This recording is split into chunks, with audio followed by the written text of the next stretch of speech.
তিনি ছিলেন এমন এক মহান নবী যার হাতে ছিল পৃথিবীর বিশাল রাজত্ব, যার আদেশে মানুষ ছিল দাসের মতো অনুগত। পশুপাখির ভাষা তিনি বুঝতেন, বাতাস তার ইশারায় চলত, এমনকি জিন জাতি তার নির্দেশে পুনর্নির্মাণ করেছিল বাইতুল আকসার মতো পবিত্র স্থান। এই গৌরব ছিল সেই অসাধারণ নবীর, যিনি ছিলেন পৃথিবীর বাদশাহ, কিন্তু তার হৃদয় ছিল নম্র এবং আল্লাহর ভয়ে পরিপূর্ণ, যেখানে ক্ষুদ্র পিঁপড়ের ডাকে থেমে যেত তার বিশাল রাজকীয় সেনাবাহিনী। এটি শুধু এক রাজত্বের কাহিনী নয়, বরং আল্লাহর প্রতি অগাধ ভালোবাসা এবং নিষ্ঠার গল্প। প্রিয় দর্শক, আমরা এই ভিডিওতে বলতে যাচ্ছি নবী সুলাইমান আলাইহিসসালামের অলৌকিক এবং রহস্যময় জীবনের গল্প, যেখানে বাতাস, জিন, পশু পাখি সবকিছুই ছিল তার অধীনে, কিন্তু তিনি ছিলেন কেবল আল্লাহর প্রতি সম্পূর্ণ অনুগত। একদিন হজরত দাউদ আলাইহিসসালামের ইন্তেকালের পর গোটা রাজ্য শোকে বিভল হয়ে পড়ল।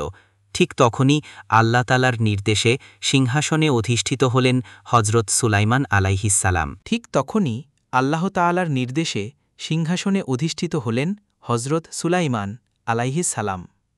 এক রাতে তিনি আকাশের দিকে তাকিয়ে আল্লাহ তাআলার কাছে প্রার্থনা করলেন, হে আমার প্রভু, আমাকে এমন রাজত্ব দান করুন যা আমার পরে আর কারোর জন্য উপযুক্ত না হয়।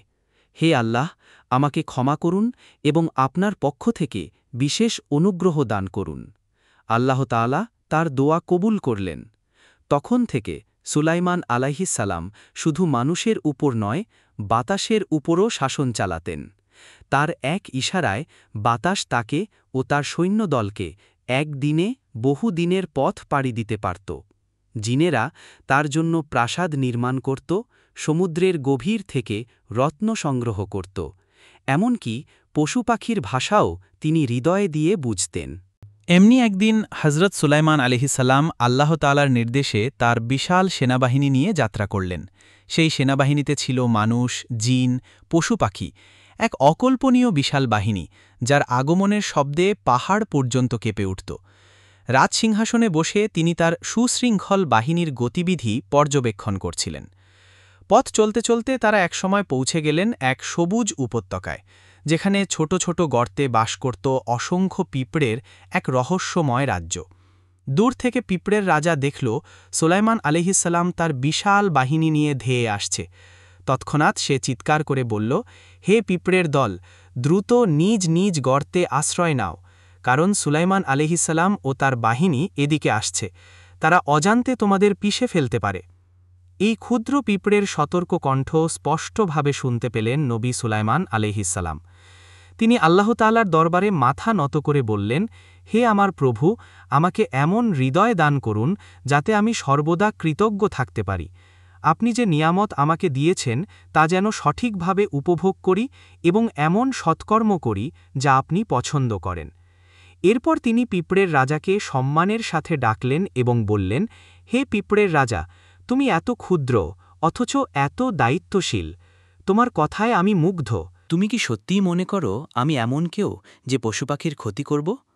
পিঁপড়ের রাজা বিনয়ের সাথে এগিয়ে এসে বলল, হে আল্লাহর নবী, আমি কখনোই আপনাকে জালিম ভাবিনি, বরং আমি জানি আপনি প্রাণীদের রক্ষাকর্তা, তাদের অধিকারের প্রতি আপনি যত্নশীল।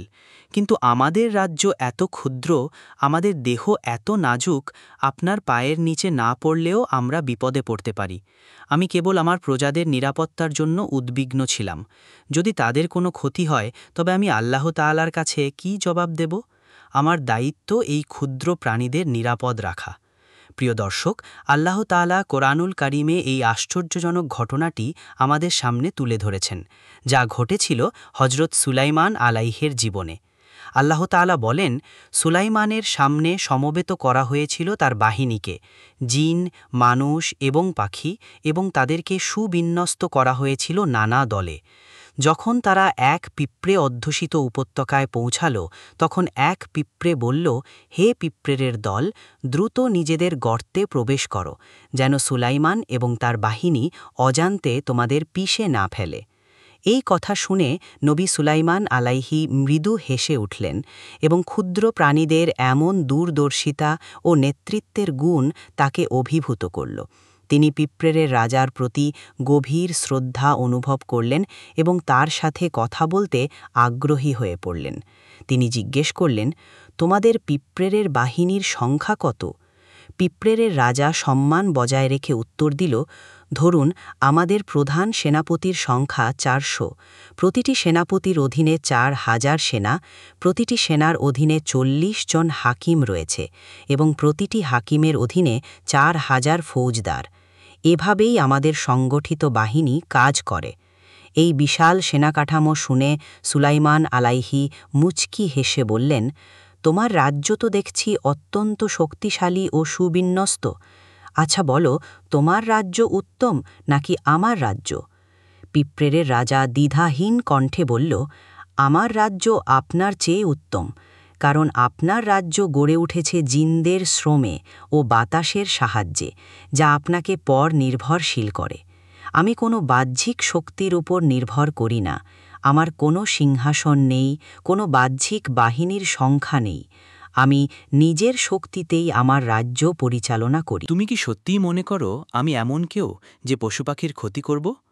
পিঁপড়ের রাজা বিনয়ের সাথে এগিয়ে এসে বলল, হে আল্লাহর নবী, আমি কখনোই আপনাকে জালিম ভাবিনি। বরং আমি জানি আপনি প্রাণীদের রক্ষাকর্তা, তাদের অধিকারের প্রতি আপনি যত্নশীল। কিন্তু আমাদের রাজ্য এত ক্ষুদ্র, আমাদের দেহ এত নাজুক, আপনার পায়ের নিচে না পড়লেও আমরা বিপদে পড়তে পারি। আমি কেবল আমার প্রজাদের নিরাপত্তার জন্য উদ্বিগ্ন ছিলাম। যদি তাদের কোনো ক্ষতি হয় তবে আমি আল্লাহ তাআলার কাছে কী জবাব দেব?